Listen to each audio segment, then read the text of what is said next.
Perhatikan gambar berikut ini. Hasil pengukuran sesuai dengan gambar adalah: berikut adalah cara menentukan hasil pengukuran dengan menggunakan jangka sorong. Dari gambar soal dapat kita tentukan hasil pengukuran dengan menjumlahkan skala utama dengan skala nonius.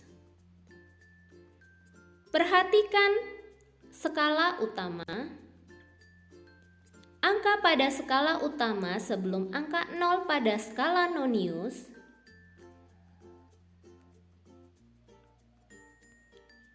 pada skala utama menunjukkan angka 1,5 cm.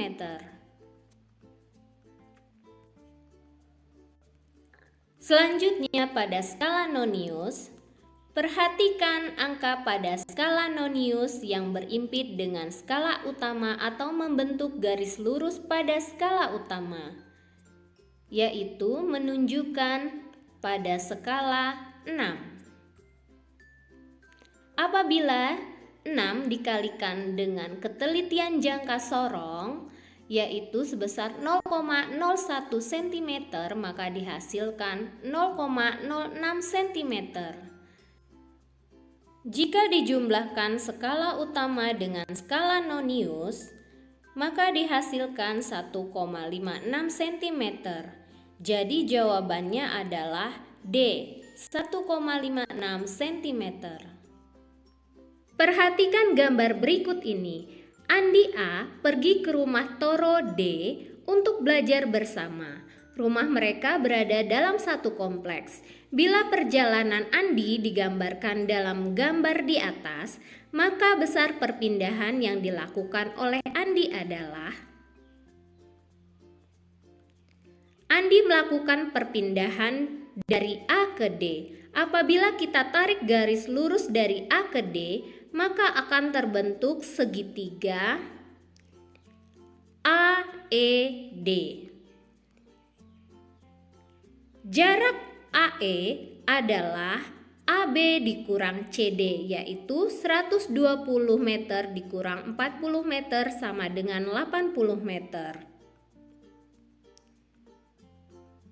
Sedangkan jarak E ke D sama dengan BC sama dengan 60 meter.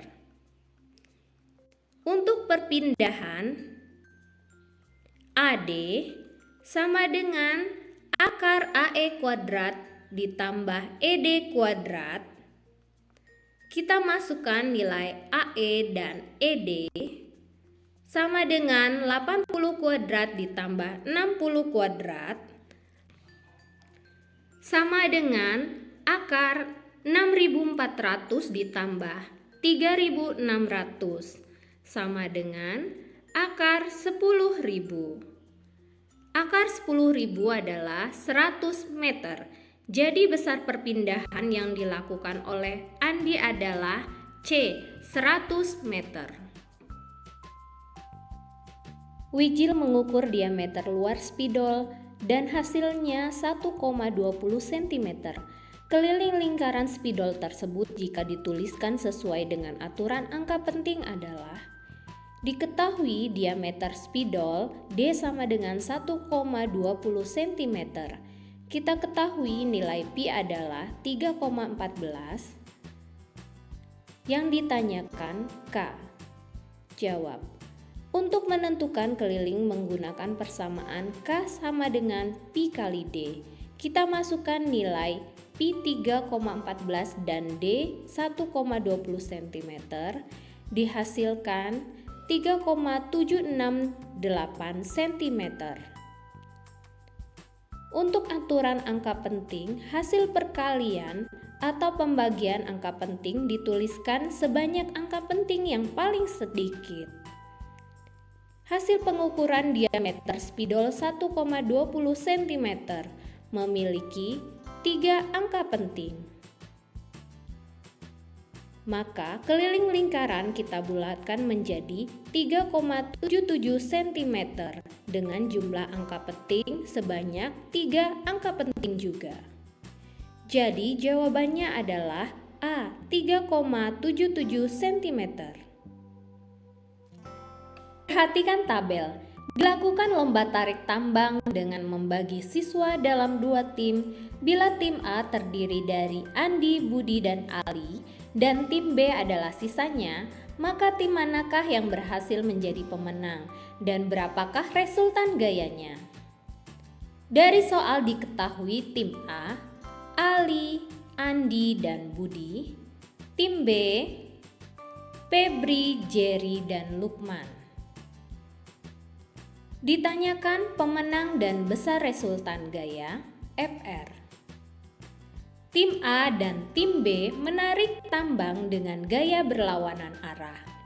Apabila tim A menarik tambang ke arah kiri dan tim B menarik tambang ke arah kanan, resultan gaya tim A yaitu 10 ditambah 15 tambah 20 sama dengan 45 Newton ke kiri.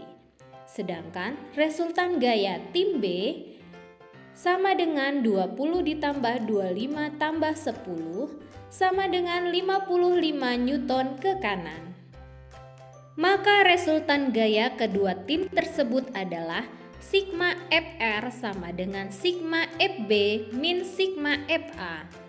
Kita masukkan nilai sigma FB dan sigma FA sama dengan 55 min 45 sama dengan 10 Newton ke kanan atau ke arah tim B. Jadi pemenangnya adalah tim B. Jawabannya adalah C, tim B 10 Newton. Sebuah mangga matang dengan massa 0,12 kg lepas dari tangkainya dari ketinggian 3 meter dari permukaan tanah. Jika G sama dengan 10 meter per sekon kuadrat, kecepatan mangga itu pada ketinggian 1 meter di atas permukaan tanah adalah. Dari soal diketahui massa mangga M sama dengan 0,12 kg lepas dari tangkai yakni jatuh bebas dengan kecepatan awal P1 sama dengan 0 meter per sekon pada ketinggian H1 sama dengan 3 meter. G sama dengan 10 meter per sekon kuadrat. Yang ditanyakan adalah kecepatan pada ketinggian 1 meter atau P2. Sesuai dengan hukum kekekalan energi, jumlah energi di setiap posisi adalah sama, sehingga EM1 sama dengan EM2. EK1 plus EP1 sama dengan EM2 plus EP2. Untuk EK1 sama dengan setengah MP1 kuadrat, EP1 sama dengan MGH1, EM2 sama dengan setengah MP2 kuadrat, sedangkan EP2 sama dengan MGH2.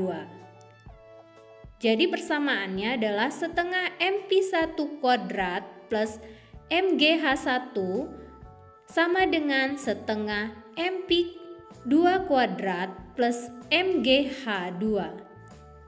Ruas kanan dan ruas kiri memiliki nilai M yang sama, maka kita hilangkan atau coret nilai M-nya, sehingga setengah P1 kuadrat plus GH1 sama dengan setengah P2 kuadrat plus GH2.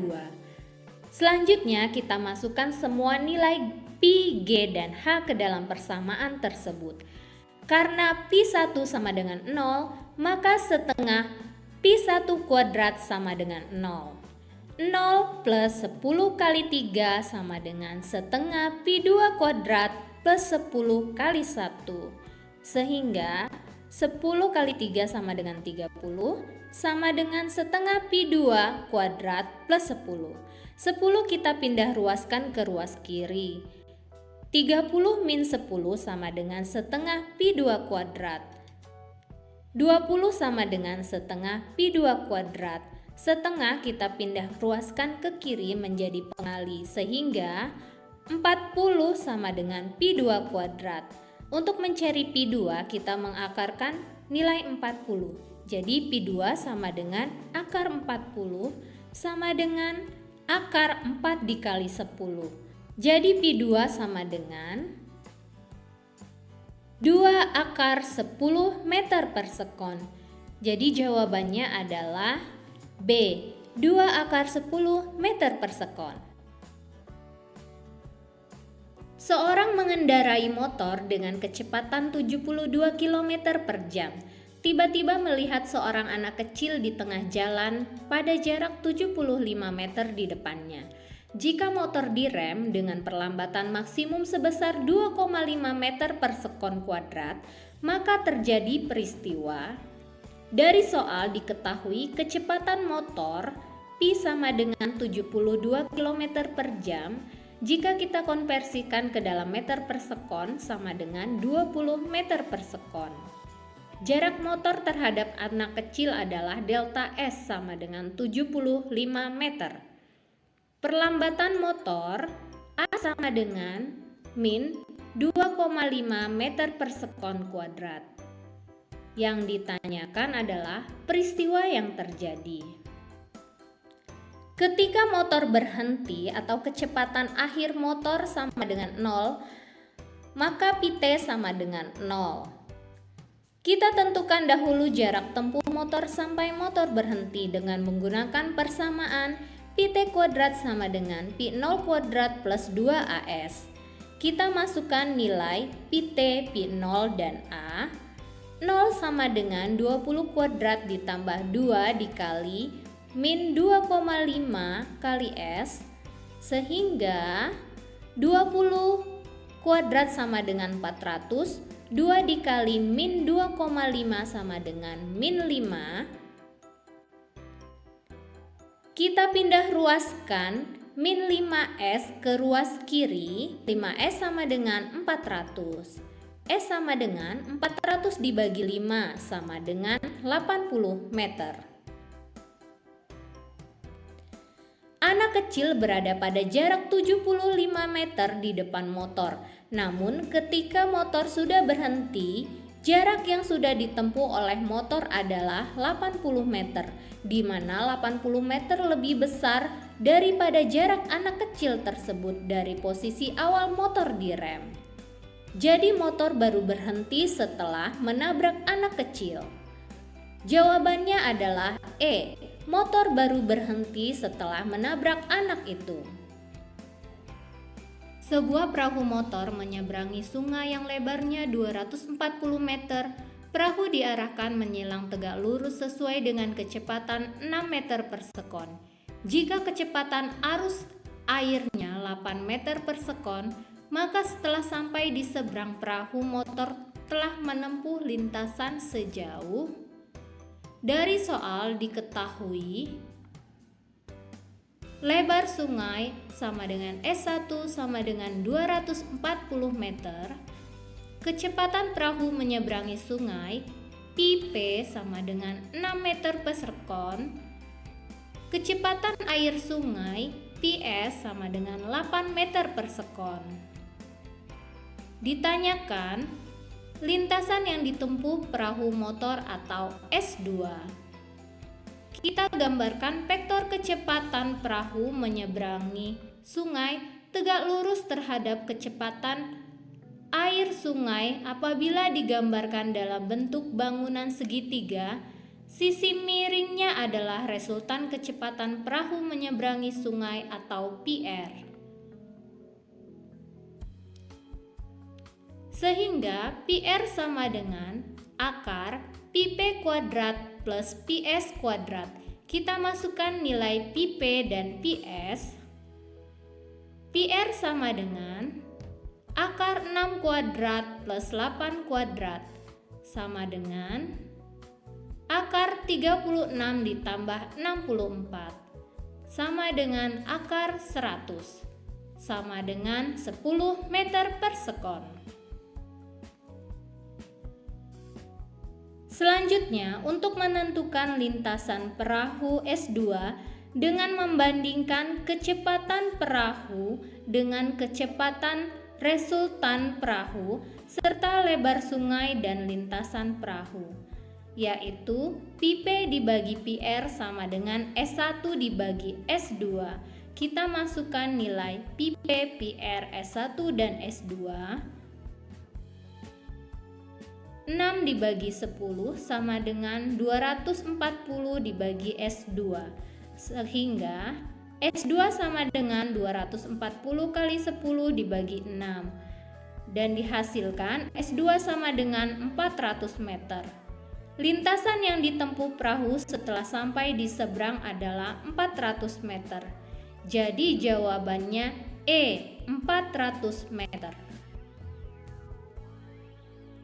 Seorang anak melempar sebuah benda dengan kecepatan awal 40 meter per sekon dengan sudut 30 derajat terhadap horizontal. Jika kecepatan gravitasi 10 meter per sekon kuadrat, waktu yang diperlukan benda tersebut sampai ke tanah adalah, dari soal diketahui pi 0 sama dengan 40 meter per sekon, sudut elevasi alfa sama dengan 30 derajat, dan G sama dengan 10 meter per sekon kuadrat. Yang ditanya waktu yang diperlukan benda sampai ke tanah atau Tmax atau waktu terjauh. Untuk menentukan waktu terjauh dengan menggunakan persamaan, Tmax sama dengan 2 pi 0 sin alfa dibagi G. Selanjutnya kita masukkan nilai pi 0, alfa, dan G, sehingga T sama dengan 2 kali 40 sin 30 derajat dibagi 10. T sama dengan 80 dikali setengah dibagi 10. Sehingga T sama dengan 40 dibagi 10 sama dengan 4 sekon. Jadi waktu yang diperlukan benda untuk sampai ke tanah adalah 4 sekon. Jawabannya D, 4 sekon. Sebuah peluru ditembakkan dengan kecepatan awal pi 0 sama dengan 100 meter per sekon dan sudut elevasi 45 derajat seperti gambar di bawah ini. Jarak terjauh yang dapat dicapai peluru bila G sama dengan 10 meter per sekon kuadrat adalah, dari soal diketahui pi 0 sama dengan 100 meter per sekon, alfa sama dengan 45 derajat, dan G sama dengan 10 meter per sekon kuadrat. Yang ditanyakan adalah jarak terjauh atau Xmax. Jawab. Untuk menentukan jarak terjauh dengan menggunakan persamaan X sama dengan pi 0 kuadrat sin 2 alfa per G. Selanjutnya kita masukkan nilai pi 0, alfa, dan G, sehingga X sama dengan 100 kuadrat sin 2 kali 45 derajat dibagi 10 sama dengan 10.000 sin 90 derajat per 10 sama dengan 10.000 dikali 1 dibagi 10 sama dengan 1000 meter. Jadi jarak terjauh yang dapat dicapai peluru adalah 1000 meter. Jawabannya adalah B, 1000 meter. Sebuah benda bermasa 20 kg mula-mula diam kemudian bergerak lurus dengan percepatan 2 meter per sekon kuadrat. Usaha yang diubah menjadi energi kinetik setelah bergerak 4 detik adalah, dari soal diketahui massa benda M sama dengan 20 kg. Benda mula-mula diam sehingga kecepatan awal sama dengan pi1 sama dengan 0 meter per sekon. Kemudian bergerak dengan percepatan A sama dengan 2 meter per sekon kuadrat. Yang ditanyakan usaha setelah bergerak 4 sekon. Kita tentukan dahulu kecepatan benda setelah dipercepat dengan persamaan Pi2 sama dengan Pi1 plus AT. Kita masukkan nilai Pi1, A, dan T sehingga Pi2 sama dengan 0 plus 2 kali 4. Pi2 sama dengan 8 meter per sekon. Selanjutnya menentukan usaha benda setelah bergerak 4 sekon. W sama dengan delta EK. W sama dengan setengah M Pi2 kuadrat min Pi1 kuadrat. Kita masukkan nilai M, Pi2, dan Pi1 sehingga W sama dengan setengah kali 20 kali 80 kuadrat min 0 kuadrat. W sama dengan 10 kali 64. W sama dengan 640 Joule. Jadi usaha yang diubah menjadi energi kinetik setelah bergerak 4 detik adalah 640 Joule. Jadi jawabannya C, 640 Joule. Terima kasih sudah menyimak video ini sampai akhir. Semoga bermanfaat dan sampai jumpa di video selanjutnya.